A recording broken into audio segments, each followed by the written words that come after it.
in the southern region of the United States, family units get directly affected by the natural catastrophes like floods, hurricanes, wildfires, as well as once in a while getting the rest of the country involved too. These are the more pronounced of secondary mayhem that appears in the face of disaster. There are several criticisms that follow within ranges of the lower assisted social systems, especially in the areas they are termed bare minimum, as well as the vital essentials that tend to trail behind these within a 1-week framework. They end up almost jumping straight out of the line of survival. Consider a family submerged in the water that has just flooded their home in Texas. Stores are shut. The water that they can draw from the tap is contaminated, and their kids are parched. The parents look for a place from which they can draw water that is safe for their children, and there is no such place. Their tale is not one of a kind. It is told and retold thousands of times in the country. When disaster strikes, people rush to buy food, batteries, and gasoline. But water, the one thing humans cannot survive without, is often the hardest to secure. Shelves empty within hours. And what's left is rarely enough. The overlooked reality is that water is always the first and biggest need. This is the opportunity yet to be explored. Addressing water scarcity after emergencies is not only an act of kindness, but also an ethical endeavor towards sustainable innovation. Where large corporations falter, there lies golden potential for social entrepreneurs to deliver clean water quickly and efficiently. This is where business and human interests can be aligned to provide hope during desperate times. Picture emerging from the devastation of a hurricane. All the shops are closed, the electricity is cut, and the tap water is contaminated. Your mind sets on one singular goal: finding potable water. We lose water on the other end. Most importantly, without it, survival becomes increasingly challenging. Hi, I'm Lena, and welcome to BizMastery Channel. Here, we explore business ideas that are both practical and powerful. Our tagline says it best: master your business, master your future. This is the place to spark your entrepreneurial journey. Before we dive in, make sure you hit that subscribe button and turn on notifications. That way, you won't miss any future videos where we share business insights like this. Supporting the channel helps us keep bringing you fresh ideas. So go ahead, click subscribe now. Quick disclaimer: this video is for educational purposes only. The ideas we discuss are meant to inspire and inform, not to serve as legal or financial advice. Always do your own research before starting a business. Think of this as a roadmap, not a guarantee. In today's video, we are going to look at an untapped business idea that could make a real difference.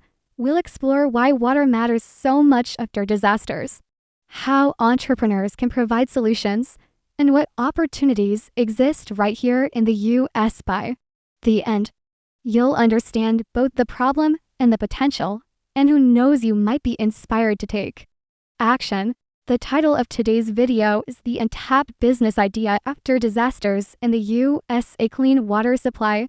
Stay tuned, because this might be the spark that helps you master your business and your future. Let's dive right in. Are you ready? Let's go. Why does water become like gold after disasters? When storms, floods, or fires strike, it's the one resource everyone needs the most.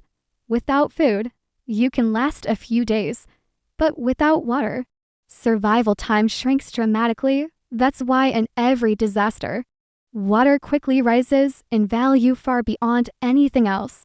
Think of water like fuel for humans. Just like a car cannot run without gas, the human body cannot function without water. After a disaster, every drop becomes as precious as a gallon of fuel during a shortage. It's the basic energy source that keeps people alive, strong, and moving forward. We've all seen Americans lining up at gas stations after a storm, waiting anxiously for their turn. That same urgency happens with water, only faster. Shelves in stores are cleared within hours, and people scramble for the last bottle. Water turns into the one thing no one can afford to be without. During the most critical hours, Clean water is the only true measure of survival. It's treated with extreme care and value. Families can survive until help arrives with water. The crisis becomes unbearable without it. A significant, often overlooked, discrepancy exists. When disaster strikes, aid arrives promptly, including food, blankets, and medical supplies. Water is often the area that lags behind the rest.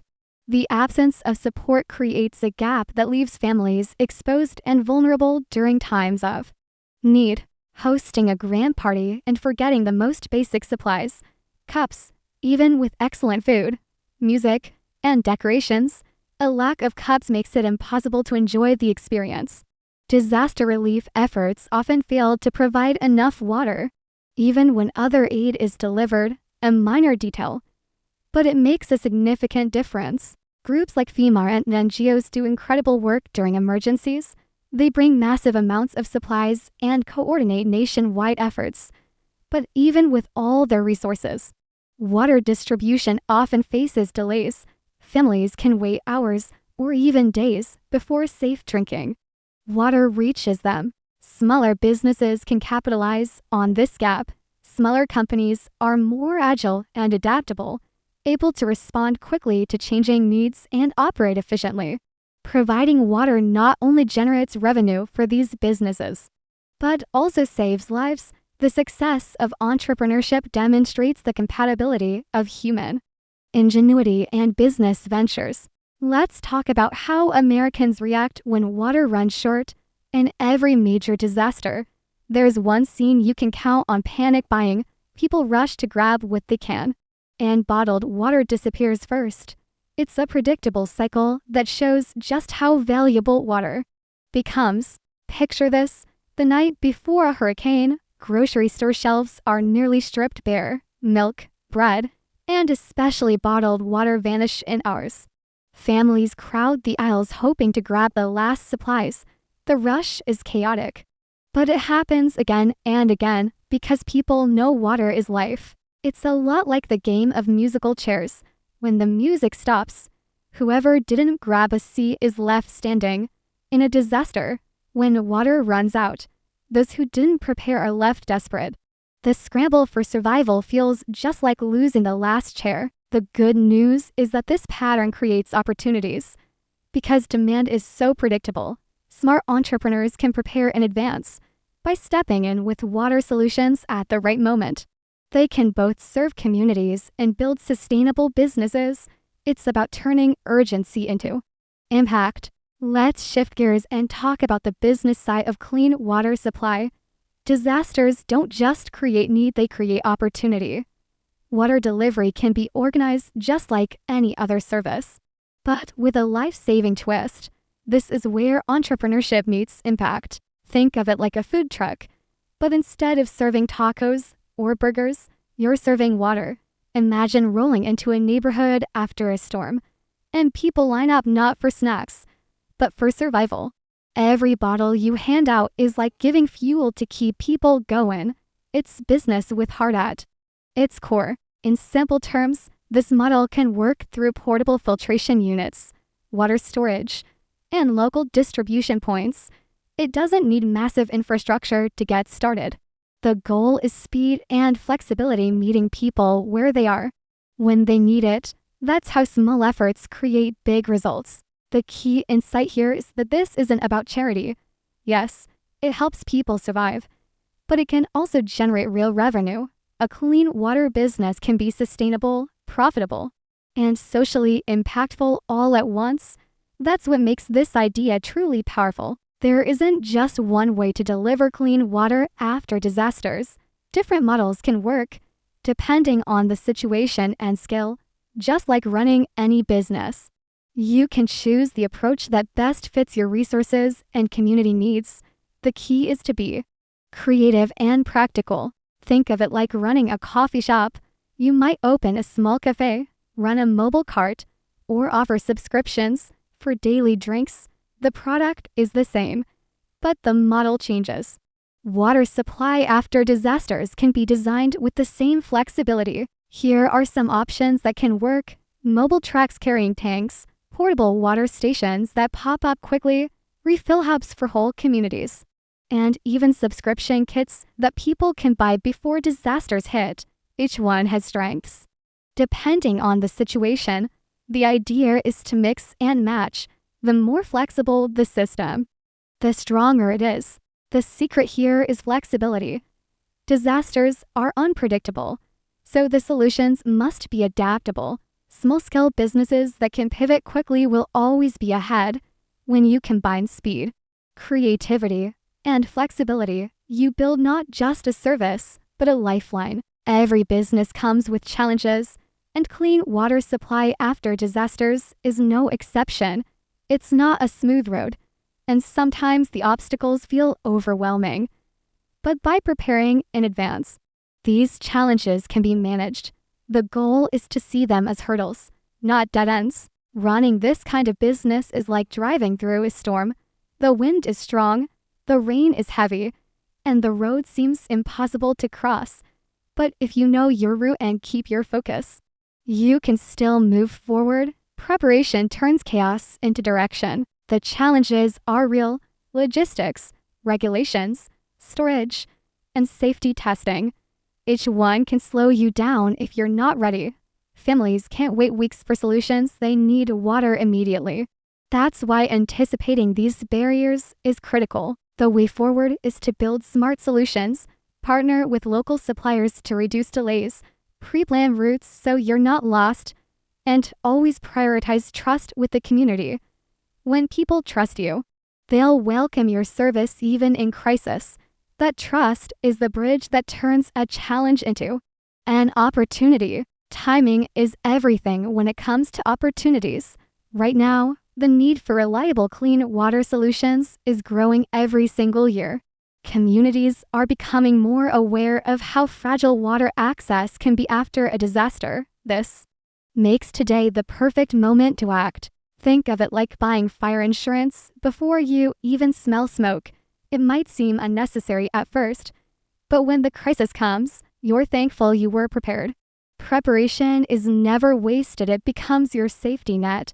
That same logic applies to building a clean water supply business. Climate-related disasters are happening more often in the USA: hurricanes, floods, wildfires, and extreme heat. Each event puts more pressure on already fragile water systems. People are realizing that resilience is no longer optional, it's a necessity.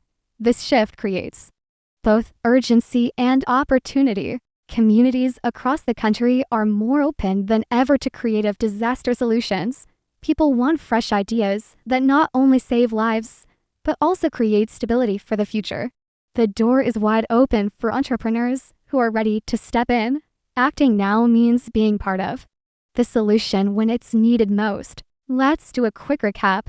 After disasters, clean water is always the very first need, yet often the last to arrive.